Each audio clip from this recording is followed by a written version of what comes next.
అబ్బా ఎంత సంతోషమో చెల్లిని చూసుకొని, ఎంత మురిసిపోతుందో. ఇద్దరిని పొద్దున్నే రెడీ చేశాను, కానీ ఆమెమో వద్దని గౌన్ కంఫర్ట్ లేదని చెప్పేసింది. ఇంకా చెల్లెల్ని చూసుకొని మురిసిపోతుంది అనమాట.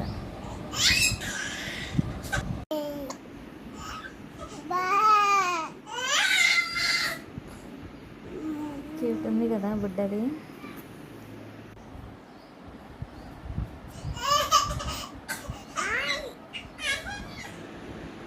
పొద్దున్నే బేబీని బజ్జిపిచ్చి హైడ్ అండ్ సీక్ ఆడుతున్నాం ఇక్కడ. చూడలేదు ఇంకా, మళ్ళీ వస్తుంది.